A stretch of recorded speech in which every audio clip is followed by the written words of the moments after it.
Welcome to Matt Bird's podcast. I'm your host, HuggyBear, seriously. And I'd like to introduce to you today Frankie Kazarian, the king of TNA. All right. Very good. Right. You're one for one. You're off to a good start. The very first question I usually ask anyone is a lot of people have started off in wrestling watching. What was one of the first shows that you ever watched? So my story, I've told it often. I was a big fan of the movie Rocky III. Very much into action and sports as a kid. I went to the video store back in the 80s, a long time ago. Rented a tape of what I thought was Clubber Lang and Thunderlips from Rocky. It turned out I rented WrestleMania 1. Put it on my VCR at home. Saw Tito Santana versus the Executioner and this wonderful thing called professional wrestling, and I was hooked. And from then on, I consumed every bit of pro wrestling I could get. So WrestleMania 1 was the very first any type of wrestling I watched, and after that, I was consumed by it all and just could not get enough. I understand. That's actually where I started myself. Very first interview I ever seen. Yep. That just shows how old I am. Yeah, too. same. Me too. It's good company. Yeah. Sorry. Speaking of getting old, you see, we have to change our zoom views in and change the font size so they're all that big. Yeah. Yeah. So, now, one thing I've noticed online is that you have your own brand of cigars. Yes, sir. How long has that been? We're going on 7 years now. This will be 7 years this September. We launched in September of 2018, right around the very first All In pay-per-view. Yeah. Myself and Cody Rhodes and our partner Sam. It's American Rebel Cigars, and it's been running strong. And it's a lot. Everybody that's smoked them really enjoys them. It's a fine cigar. I'm a fan of premium cigars myself, so it's one of those, things outside of wrestling I'm very passionate about. Well, that's probably one of the better parts about this industry is that you can expand in just about everything that you do. I've been very lucky to expand in music with my band and with cigars and meet fans that are also fans of cigars and wrestling. And, every time I come to shows, it's usually every show I'm at, no matter where I'm at in the world, a fan will bring me a cigar or two, and we'll trade cigars. So it's really cool. And anyone that out there knows about cigar culture, it's just one of the most wonderful things. Going to a cigar lounge and striking up a conversation with a stranger. It's great, man.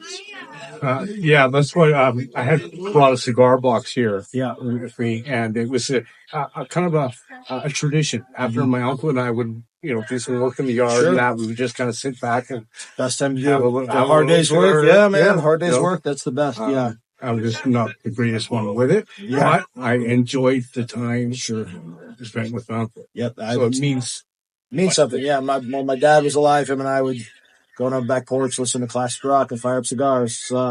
Nothing better, man. Yeah. Oh, I understand that, man.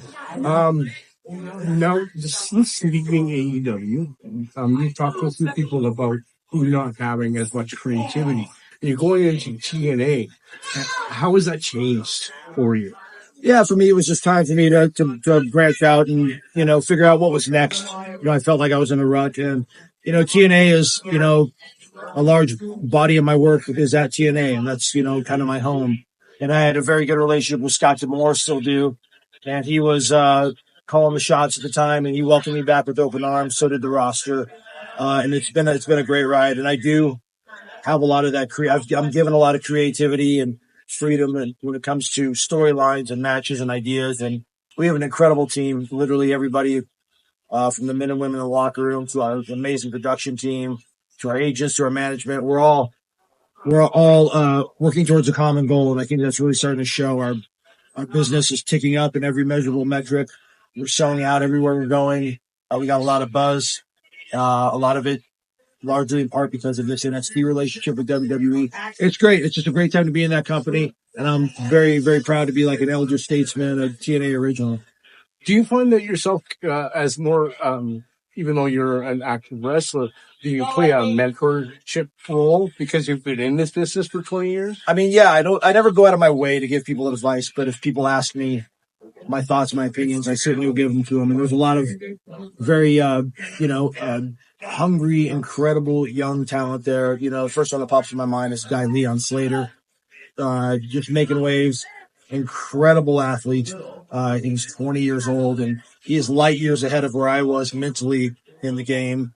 You got young guys like Ace Austin and Chris Bay and the Rascals. There's so many, just young guys that are proud to be on the TNA roster and just want to get better. And, I look at them and I see a young Frankie Kazarian, a younger Chris Daniels, and AJ Styles, and Samoa Joe. So it's, I put the business about to get them back. And anytime someone wants to ask me my opinion, I'm very, very open to helping them and, shining me perhaps a new light on the way they think about things. Yeah. You had mentioned before with your band. Mm-hmm. I'm unfortunately only just recently found out you play bass. Yes, I do. Yeah. And how long have you been? I've been playing bass. I started playing bass right after high school, so for a long, almost 30 years. But it was bass guitar, like most everything in my life. Took a back seat to pro wrestling when I got involved in wrestling. Everything was put on pause, and my focus was pro wrestling. About 8 years ago, about 12 years ago, I started playing with some buddies. We formed a band. A friend had a bass player that was going to be gone, and he needed me to join his band. That was Gutter Candy, my current band. And we had a good run. We were playing gigs all the time. We had a couple tragedies, a couple deaths, and, they're busy guys. I'm busy guys. We're trying to get back on track. But playing music's another, like cigars. It's another outlet for me. It's something I enjoy doing outside of pro wrestling. Yeah. And it's a lot safer. Sometimes few less. Sometimes, yeah. Except when they throw stuff. Yeah, you'd be surprised. Yeah, you get some rowdy crowds. I've actually watched some older videos of you. Now, because you had talked about your upcoming time with the tie-in with NXT and TNA. Do you find that you still have a goal of going back to say main roster? I mean, because I've seen some old ones of you, and you're pretty good in there too. Yeah, wrestling is so, for lack of better words, unpredictable right now. Right now I'm very focused on getting TNA to where I think it can get, and that's the next level. More distribution, more eyes on the product. I'm really, really championing that. I really want to be a part of TNA breaking through and getting to where I know we can go. That's my, short-term / long-term goal. In terms of, WWE, I've had a lot of talks with them. I know a lot of people there. My relationship with them is, I would like to say, very good. I have so many friends up there on the roster in management positions. So that's one of those things I can't, if you asked me that question 5 years ago, nobody would ever think that TNA and WWE would be working together. So, what a big change. We're living in wild times. So it's hard to even think that far ahead. But right now, my goal is to, continue helping TNA get to that next level. In the next little while, I see you've got a few Canadian dates. Yeah, I do. And a lot of the independent wrestling scene out there has actually had a huge rise on the last little bit. Yeah. Do you find that you being able to come out to these different events to give the talents some hints and some help to be an extra boost in what you're doing? Sure. I mean, I enjoy coming here and, the innocence of, the independent scene where it's, a crew of, 15, 20 young guys and girls just hustling and busting their ass to try to make it. And I'm usually, like my opponent tonight, Cyb0rg D'Arcy, and, very, very good, gifted young talent. Cyb0rg coming back also. This week over the ring. No, he's got the ring. He's got the ring.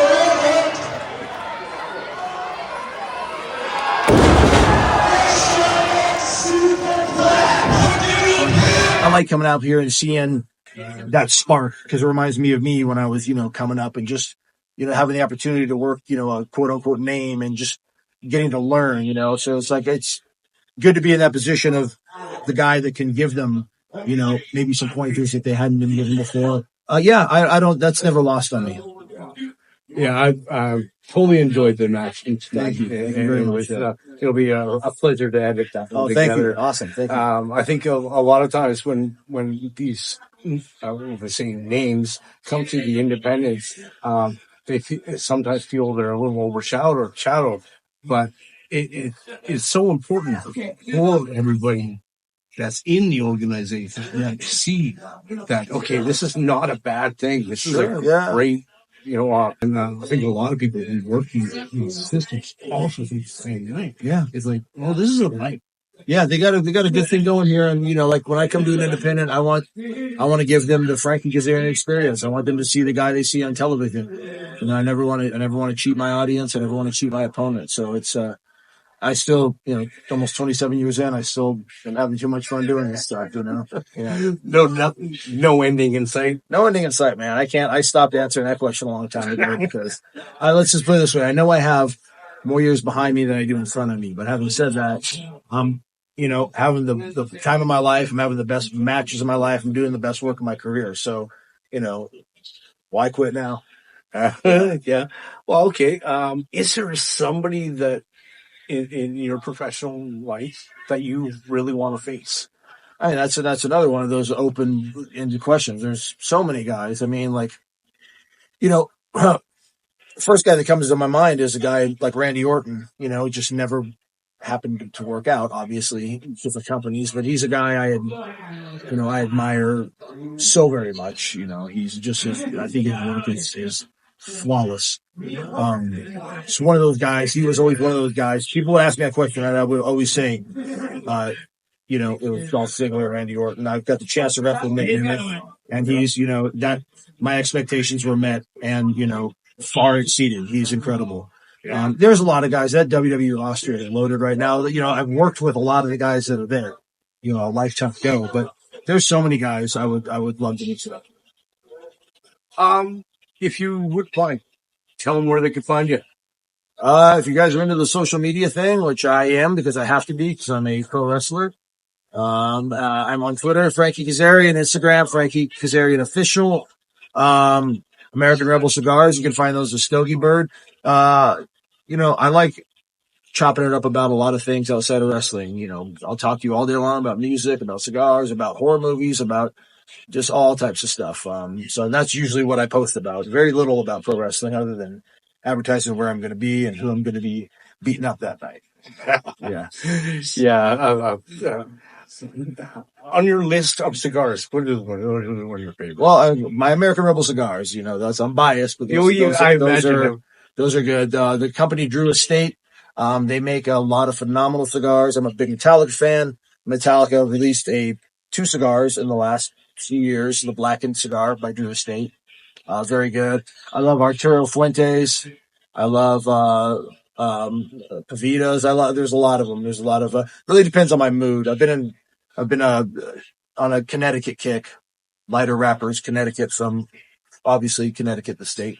But I get shipped a variety of different cigars every month, and I have my humidor is very full. So I like just trying, I never smoke the same cigar back to back. So just keep chat. Sure. Yeah. And pair it up with different whiskey, coffee or whatever. It's those in the cigar community know what I'm talking about. Other people probably just think I'm insane. Think it's just a cigar, but there's so much more to it. The sherry whiskey. Oh yeah, sure. That was my uncle was brought out a sniffer. That's it, man. Nothing better, man. Yeah. So I really do thank you for taking the time to speak to me. Yep. And if you could tell my subscribers, shoot me up a couple of extra. Why not? Yeah. If his subscriptions don't go up after me appearing on the show, you're going to really hurt my feelings. And I'm already a fragile professional wrestler with a very sensitive guy. So if he doesn't gain at least 5 to 10 subscribers, I'm going to ask him. I'm going to make sure he tells me. So come on, subscribe. Right. Thank you, everyone. Hope you have an amazing day. I love you all. Bye for now.